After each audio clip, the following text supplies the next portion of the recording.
Yes, indeed. Hollaback Team Talk is on. Of course, I'm Kenneth Keaton talking Boudreaux. We are Q95.5, the Hollaback Show. We have a very beautiful, that don't mean you could come to the station though. We have a very beautiful young lady in our midst tonight. Again, Miss Ronique Marshall. Many of you all probably know her from the Keysha Cole show.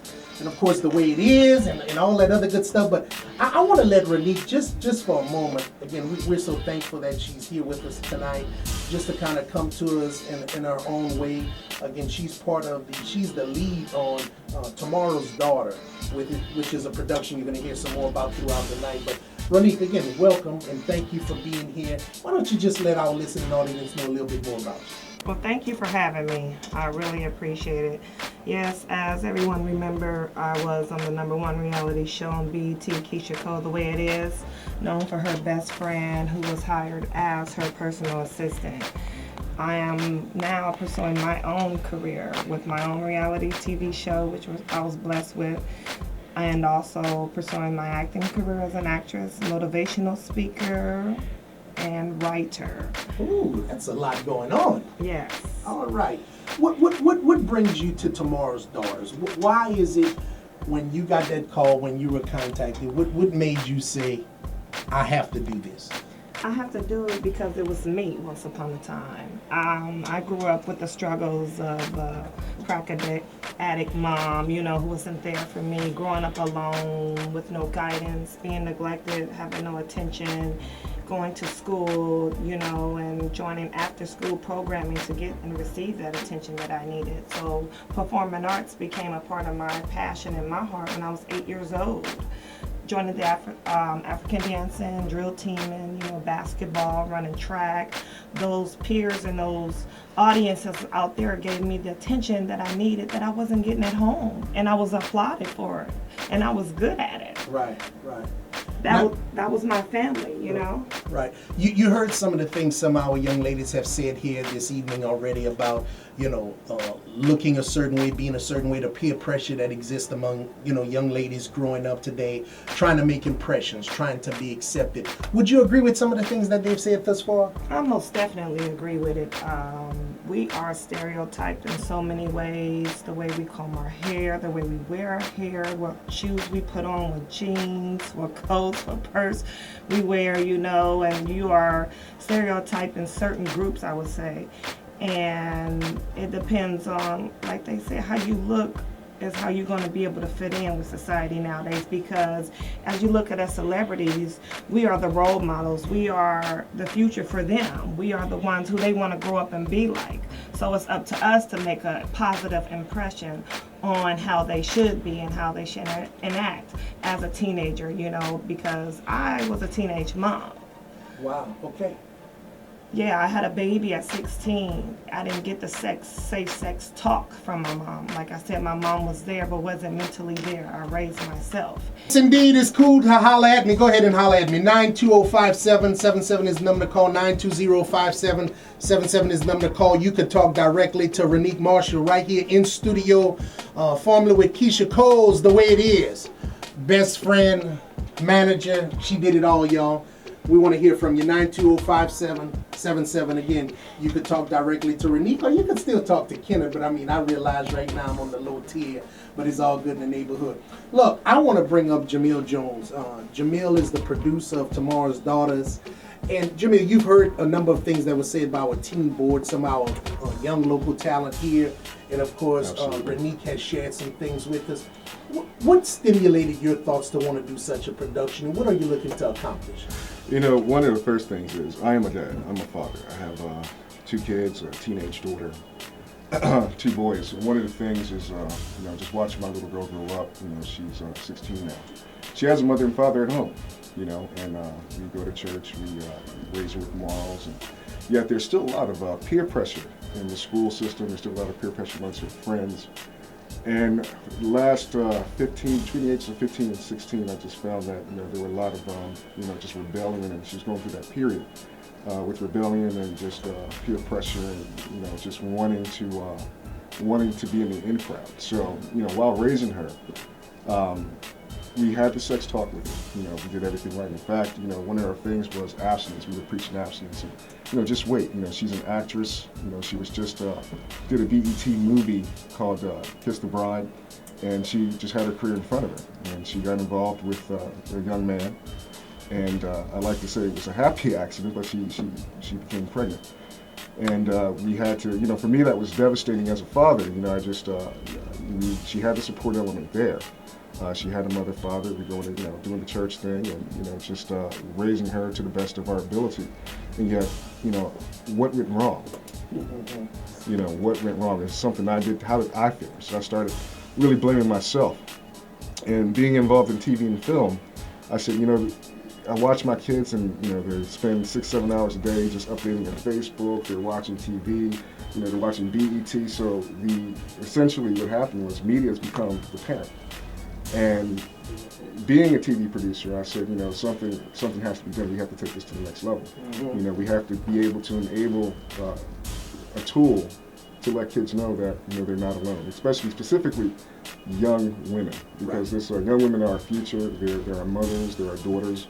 And you know, I want to enable and empower them to, you know, hey, you have decisions. Right. You have a future. You know, you can take it to the next level. You can take it all the way if you want to. No, and one where I'll sum it up, you didn't actually do anything wrong. What went wrong was the generation. Right. Change. What worked 20 years ago, worked 15 years ago, would not work today.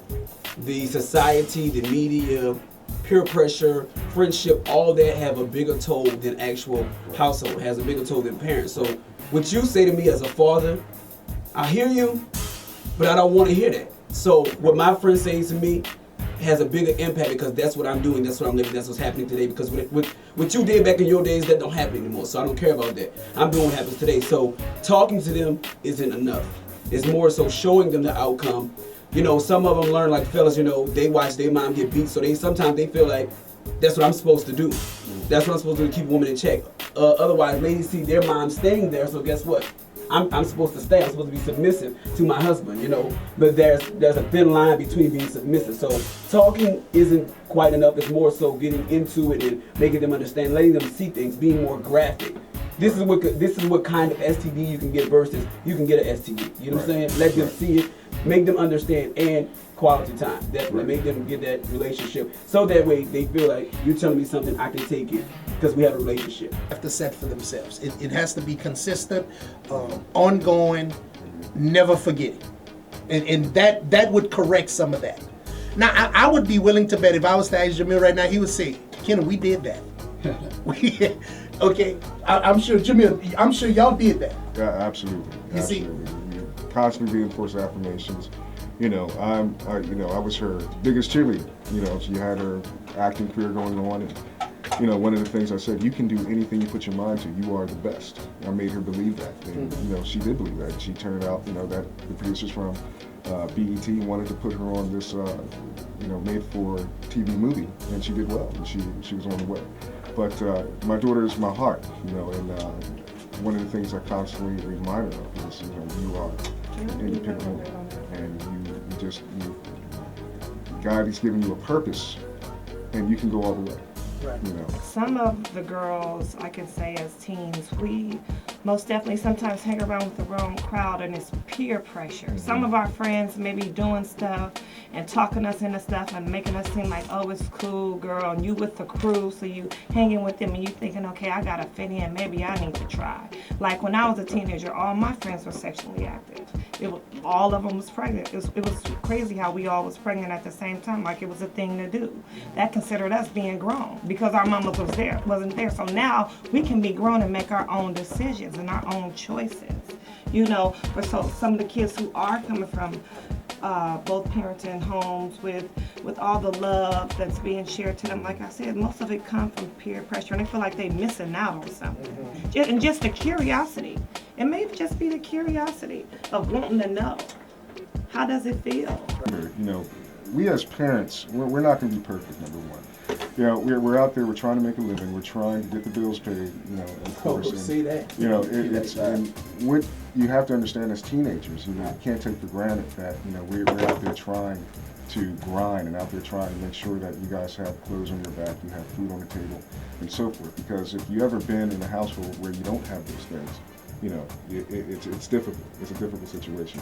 So again, as parents, you know, we do make mistakes, and in my household, you know, I make an effort to make sure that I do put in quality time with my children, and you know, whether it's taking them out to the movies, or you know, going out to dinner, or both, or you know, going to New Orleans and what have you. But you know, we don't want to take for granted here that, you know, we all have a responsibility and accountability to our households, and we all have to pitch in.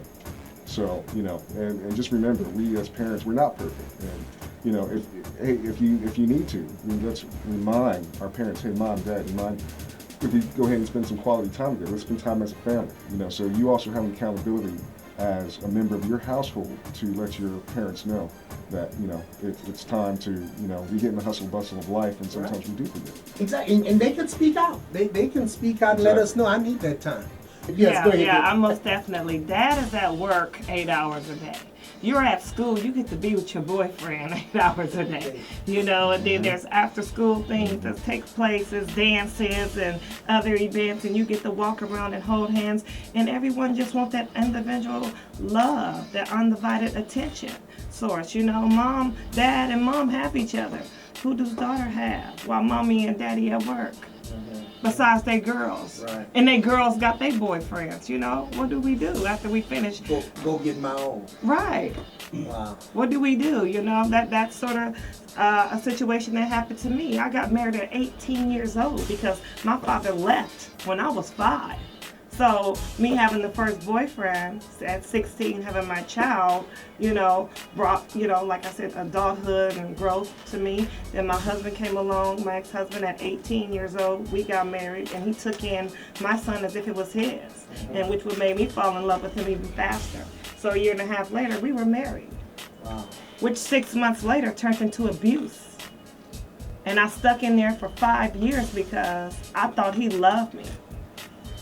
16 a mother, 18 married, 18 6 months being abused, and 5 years later still experiencing it. Yeah. And we still trying to figure out the mystery, y'all. I encourage all our youth and teenagers across the world, like I'm making a motivational speaking tour engagement, and I'm talking about my personal life and my personal decisions I made as a child and a teenager and becoming an adult at such an early age, that no one should be allowed to kill your dreams. No one should be allowed to steal your vision.